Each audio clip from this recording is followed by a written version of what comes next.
Calculator থাকলে এটা আমরা জাস্ট কয়েক মিনিটের মধ্যেই করে দিতে পারতাম, কিন্তু আমার কাছে ক্যালকুলেটর আছে, আমাদের কাছে ক্যালকুলেটর নাই।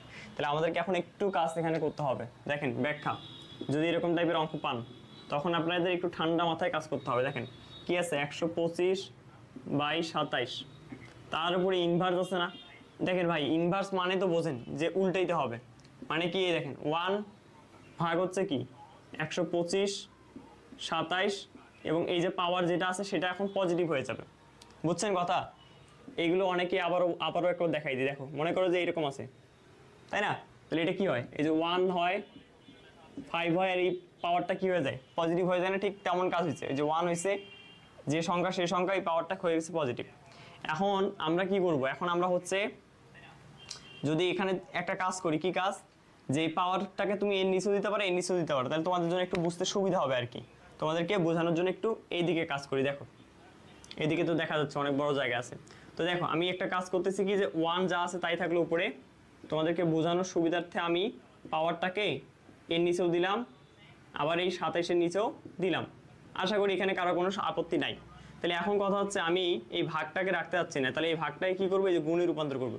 তাহলে গুণে রূপান্তর করলে এই হরটা কী যাবে, এই যে উপরে যাবে না 2/3, আর এই যে লবটা, এই যে লবটা সেটা কি আসবে, নিচে আসবে 2/3। ঠিক আছে, আসলো নিচে।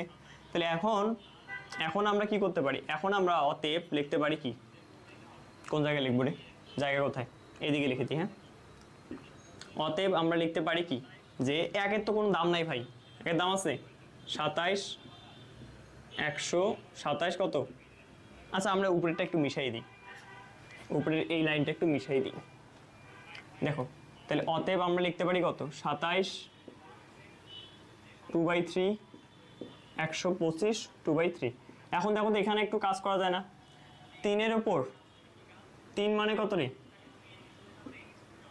27 না? তাহলে সেই 3টা আবার এই পাওয়ারের সাথে গুণ হবে না, সেটা আমি গুণ করে দিছি আর কি। আর 5-এর ওপর আবার 3 মানে কত রে, 25 না, 125 না, 5-এর ওপর 3 মানে সেই 3 দ্বারা আবার গুণ করে দিছি।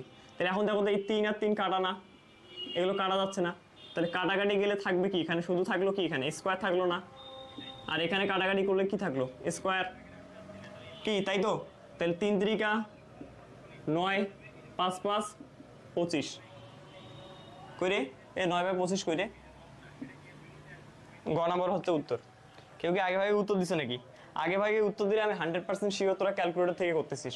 ভাই মাপ চাই, ক্যালকুলেটর থেকে করিস না, তোরা নিজের পায়ে নিজের কুড়াল মারতেছিস, কথা কি বুঝিস না? এখন হয়তো বা উত্তরটা আগে ভাগেই দিতে পারতেছো, নিজের কাছে খুব ভালো লাগতেছে, কিন্তু ভাই এটা তো নিয়ম না। তোমাদের আবার বলতেছি ক্যালকুলেটর বাদ, ক্যালকুলেটর টোটালি বাতিল, ক্যালকুলেটর ছাড়া করেন। ক্যালকুলেটর থাকলেও তো এটা প্লাস পয়েন্ট, কিন্তু ক্যালকুলেটর যদি না থাকে, আপনি যদি এখন ক্যালকুলেটর দিয়েই করতেছেন, তখন ক্যালকুলেটর না থাকবে, তখন আপনার চান্স মনে করেন নাই, গেছে, আপনি গেছেন। ঠিক আছে, আচ্ছা তাহলে দেখেন এরপরের কোশ্চেন। আপনারা আমার আগে উত্তর দিচ্ছেন মানে অবশ্যই আপনারা ক্যালকুলেটর ব্যবহার করতেছেন, আমার যতটুকু মনে হচ্ছে। ওকে, এরপরে x/2 টু দ্য পাওয়ার এত 1। দেখেন এরপরে একটা চমৎকার কোশ্চেন, এই কোশ্চেনটা চমৎকার একটা কোশ্চেন। দেখো কেন চমৎকার একটু দেখো, একটু পরে বুঝতে পারবা। এত হলে a এর মান কত, এর মান কত। এই কোশ্চেনের ক নম্বরের উত্তর কি দেওয়া আছে, ক নম্বরের উত্তর দেওয়া আছে হলো কত, 0 1, গ নম্বরে দেওয়া আছে 2, ঘ নম্বরে দেওয়া আছে -1। দেখো এইটার চমৎকার অ্যান্সারটা কেমনে দেবো, দেখো ব্যাখ্যা। এখানে আছে x/2, তারপর কত রে, পাওয়ার আছে এইটা না, এখন দেখতেছো এখানে আছে 1। তাহলে এরকম অঙ্কগুলোতে আমি তোমাদেরকে কি শিখাইছিলাম ভাই, এইটা যে আপনি এখানে যেটা থাকবে সেটা এখানেও আনবেন।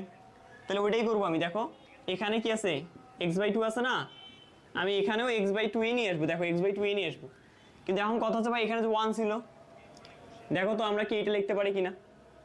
আমরা কি জানি না যে কোনো কিছুর উপর পাওয়ার 0 মানে কত, 1। তাইলে তো হয়ে গেল, তাইলে হয়ে গেল না? তাহলে জিনিসটা দেখো, এখানে অঙ্কটা এই যে এরকম না, এই যে এরকম লিখছি, এখন এখানে যা আছে এখানেও তাই লিখতে হবে। তাহলে এখানে তো 1 আছে, তো আমি এখানে যা আছে তাই লিখলাম, কিন্তু তার উপর পাওয়ার 0 দিলাম, আর আমরা জানি তার উপর পাওয়ার 0 মানে কত, 1। তাহলে উভয় দিক থেকে এটা একটা কাটা, তাহলে কি আসলো a plus one is equal 0। তাহলে এখন a ইজ ইকুয়াল কি লেখা যায়, -1। ঘ নম্বর উত্তর।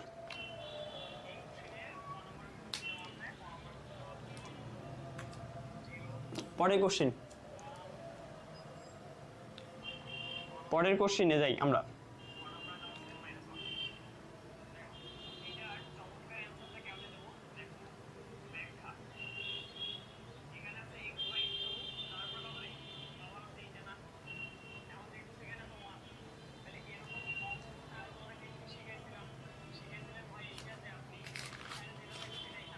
মোটামুটি আমরা যতগুলো অঙ্ক করলাম বীজগণিতের এই এতগুলোর মধ্যে আপনারা নিশ্চিত কমন পেয়ে গেছেন মনে করেন, ঠিক আছে? আপনারা অবশ্যই এখানকার মধ্যে কমন পেয়ে গেছেন মনে করেন। আমি পরের আরেকটা কোশ্চেন খুঁজতেছি, যেটা এখানে একটা লগারিদম আছে, লগারিদম আমরা নেব না। আচ্ছা, আমরা রুটের অঙ্ক করবো কিছু। দেখো আমি এটা মিশাই দিলাম, 12 নম্বরে যাই।